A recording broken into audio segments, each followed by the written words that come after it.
السلام عليكم ورحمة الله وبركاته. مساءك ورد يا رجالة، اخباركم ايه؟ اتمنى يا رب كله يكون بخير وبأفضل حال. فيديو جديد في الغية على قناة اخوكم احمد مصر. فيديو بتاع النهاردة يا رجالة بإذن الله عايزين فيه نتكلموا عن الحمام القشر بندق، الحاج أبلق قشر بندق. تمام.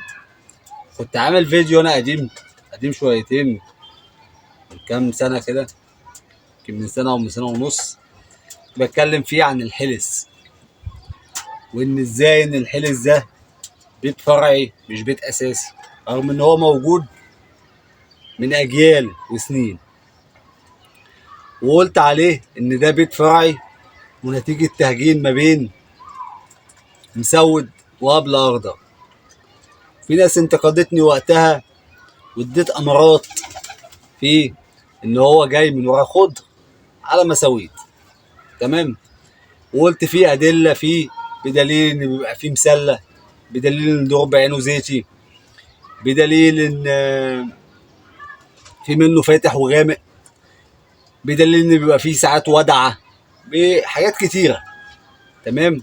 في الدبك، في كل حاجة بتدل إن هو من ورا خضر ومساويت.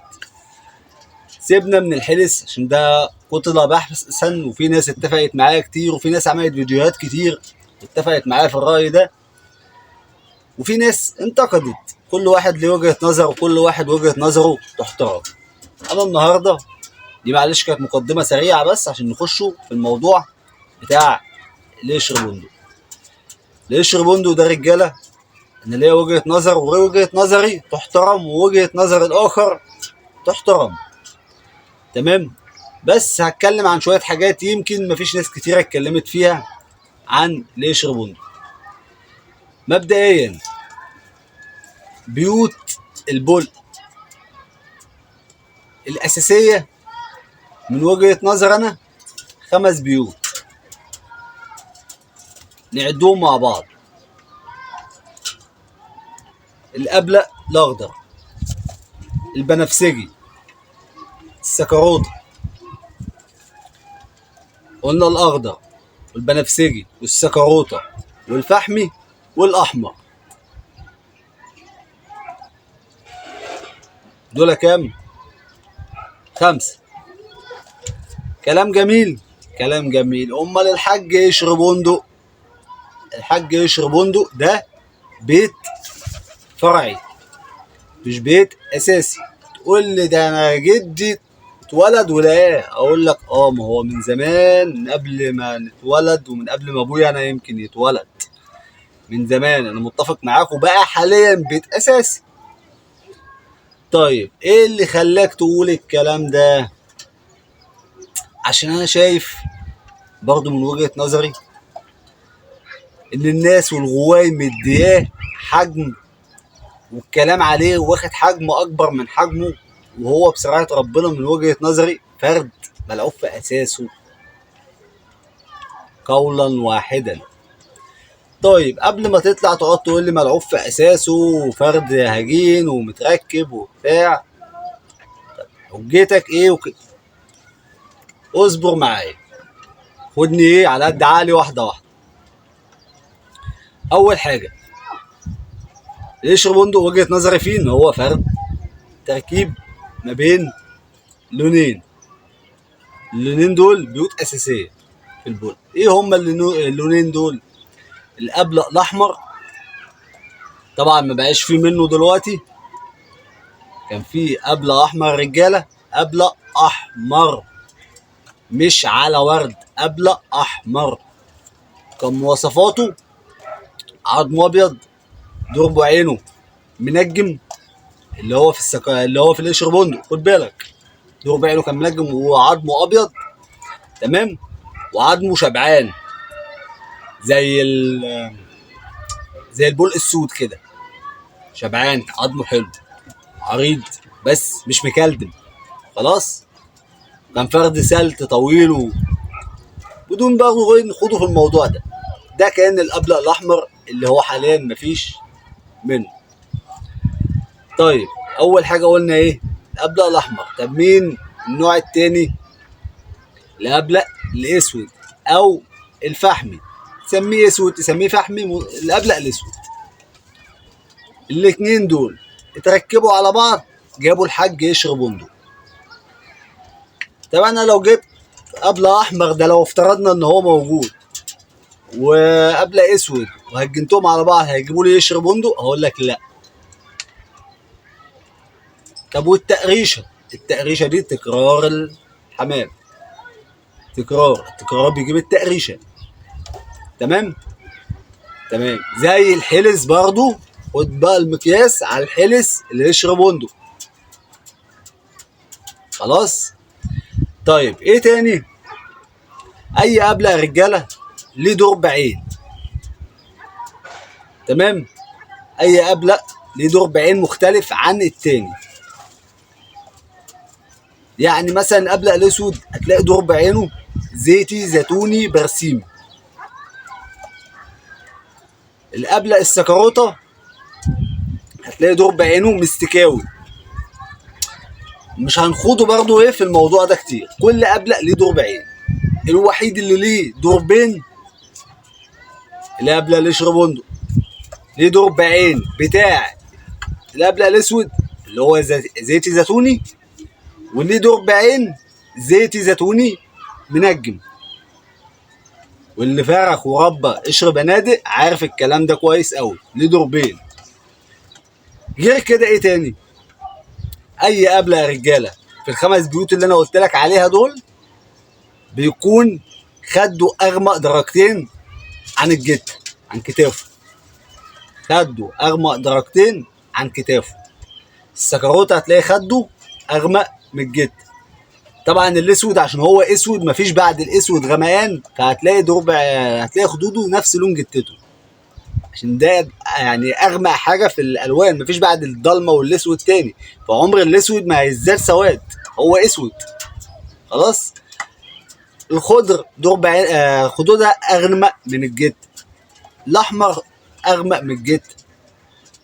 البنفسجي اغمق من الجته. طب القشر بندق؟ القشر بندق بقى خدوده غير لون جتته. خدود القشر بندق سودا، بيقولوا عليها كوبيا. تمام. طب جايه منين الخدود السودا دي؟ جايه من الجد الاكبر الابلق الاسود. وجهه نظر، دي وجهه نظر يا رجاله، وانا مش بتناقش فيها، انا بقول وجهه نظري انا. صح بقى غلط بقى، بس انا بقول لك وجهه نظري اللي انا مقتنع بيها بنسبه 100%، مش مستعد ارجع في الموضوع ده 1% من ال 100%. طب ايه تاني؟ ده حكايته حكايه القشر بندق ده. طب ايه تاني؟ عندك لما بتيجي تفرخه، انا شخصيا فرخت قشر بندق وكاره حاجه اسمها قشر بندق. من الاخر، في ناس بتحب القشر بندق فوق دماغي، كل واحد يحب غيته ويحب فرد الحمام اللي هواه ويعمل اللي هو عايزه في غيته. تمام. فرخت، جبت قص قشر بندق مستوى فوق المتوسط، مش اعلى نمر ولا اقل نمر، فوق المتوسط. قلت بقى القشر بندق كان وقتها ايه، وما زال ليه صيت وبتاع، عامل ضجه جامده. جبت قص، عندي صور متصور بيهم والله العظيم ماسكهم في ايدي. فرختهم جابولي سود ابلق اسود. فرخت قص قشر بنادق جابولي سود. اقسم بالله القص دول مشيتهم، خدت منهم الزغلولتين، حتى عيالهم مشيتهم معاهم. وجبت قص تانيين، قلت يمكن القص دول معيوبين، جبت قص تانيين، بس جبت قص تانيين ايه بقى؟ سود، بلق سود. البلق السود رغم ان انا مقتنع 1000000% ان الابلق الاسود بيت اساسي، جبت قص بلق سود اقسم بالله فرخولي زغلولتين. لا يا رب، كان واحد اسود وواحد مقرش قشر بندق بس غامق، عشان القشر بندق برضه جاي لكم في الكلام لونين، غامق ومجزع. غامق ومجزع. تمام. تمام. نيجوا لحاجه تانية. الكلام ده للناس اللي بتفرخ القشر بندق. بتوع السلكات هيطلع بص يضرب آلي كده، هيقول لك القشر بندق انت بتقول انت مجنون، انت يا ابني مجنون، طلع تعمل بروباجندا انت مجنون. قشر بندق ده بيت اساس، احنا اتولدنا لقيناه. انا معاك ان هو من زمان، معاك وبقى بيت اساس حاليا، بيت اساسي معترف، بس اساسه الله اعلم من 100 سنه 200 سنه، ما اعرفش، انا ما اعرفش. ده فرد ملعوب في اساسه. تمام. ايه تاني؟ اللي بيفرق قشر بنادق عارف الكلام ده، ولو حد من المشاهدين عنده قشر بنادق وبيفرق قشر بنادق هيطلع يعلق على الفيديو ده بالذات، هيقول لي كلامك مظبوط. مين ما فرخش، مين فرق قشر بنادق ما جاب التيره ما رمتلوش بيت بلي؟ قول لي مين؟ بتبيد بيت بلي، وساعات تبيد، ساعات تبيد مش في كل مره بيت بلي، بس لازم بتبيد بيت بلي. التيره القشر بندق، العطه القشر بندق، والزغلول بتاعها بنسبه كبيره بيقع. جميل لغايه كده، جميل. فبيعملوا ايه؟ الطيار اللي بتبيد بيت بلي بيعملوا ايه؟ بيروحوا يجيبوا قبل اسود يدخلوه على طيره قشر بندق. ما هيعمل ايه طيب؟ هيعمل ايه؟ وعلى فكره القشر بندق بيقبل دخول الاسود عشان هو اساسا في دمه سلاله، وهو في دمه بيقبل دخول الاسود.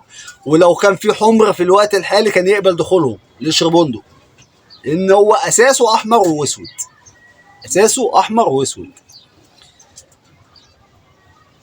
ادي عيوب القشر بندق. انا مش شايف ميزه فيه. اهواه وحبه ده رايك، حبك في فرد الحمام دي حاجه كويسه، تتفق معايا تختلف معايا دي وجهه نظرك تحترم، ووجهه نظري تحترم. تمام. تمام. دي وجهه نظري في القشر بندق. وفي ناس كتير، في ناس كتير اتكلمت في الموضوع ده، وفي ناس كتير قوي متفقه معايا، وفي ناس كتير قوي مختلفه معايا. اللي بيتفق معايا انا بحترمه وبقدره، واللي بيختلف معايا انا بحترمه وبقدره. الاختلاف في الرأي لا يفسد من الود قضية. وجهة نظر، وجهة نظر، بس انا مقتنع بيها جدا، انا مقتنع بيها جدا. فاللي عنده قشر بندق، وطبعا بتوع السلكات هيزعلوا من الكلام ده لما عنده البوكت يا باشا. تمام. فلازم يقول لك ان القشر بندق ده وحش. اقول لك على حاجه تاني. وريني كده وريني في كام غاوي، في كام غاوي بينش قشر بندق. انت كده في منطقتك او على اليوتيوب، مش هقول لك في منطقتك، على اليوتيوب وريني كام غاوي بينش قشر بندق. فرد حمام مجنون ومتخلف عقليا، ولا ليه في نش، ولا في عطاره، ولا في، مش عايز اقول اكتر من كده عشان في ناس كتير هتزعل. لا يصلح للنش، القشر بندق لا يصلح للنش. وازيدك بقى من الشعر بيت عشان ايه الفيديو ده طول. القشر بندق مش بس اللونين دول دخلوا عليه، الاحمر والابلق الاسود، لا ضيف عليهم بقى تالت، دخل عليهم يا بيه. الله، موضوع القشر بندق بيضايقني، انا اسف يا شباب. القشر بندق يا رجاله دخل عليه بقى، ازود لك الشعر بيت، دخل عليه الازايزه، الغزاره، الصوافات، الازايزه الزرق اللي هم الصوافات ليه عشان يكلدم. تلاقي فرد حمام شكله، هو صراحه ربنا شكله تحفه، شكل فرد حمام تحفه. تلعب فيه 3 حمامات، ده طلع من بره البول ودخله عليه صوافه، ووديك برضه امارات. القشر بندق مش ساعات بتلاقي فيه في ديله، وساعات تلاقي الديل كله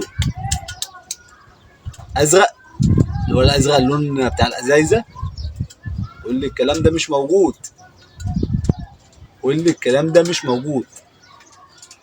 تمام، الكلام ده صادف وفي ناس كتير قوي عارفاه، بس ما يقدرش يطلع يقول، يخاف فلان يزعل. والله يا رجاله انا بقول وجهة نظري، ممكن الكلام ده في ناس تتفق معايا، ممكن ناس تختلف معايا، الاتنين يحترموا. ودي وجهة نظر في الاول ولا في الاخر. ما انا مش بنتقد اشخاص وملناش دعوه بحد، احنا في حالنا. بس كغاوي بقول وجهة نظري اللي ممكن تكون صح طبعا. تمام تمام. وبكده رجاله وصلنا لنهاية الفيديو بتاعنا. لو أول مرة بتشوفنا اعمل اشتراك في القناة، لو عجبك الفيديو اعمل لايك، لو عندك أي استفسار اكتب لي في التعليقات واسأل براحتك وأنا هرد عليك. والسلام عليكم.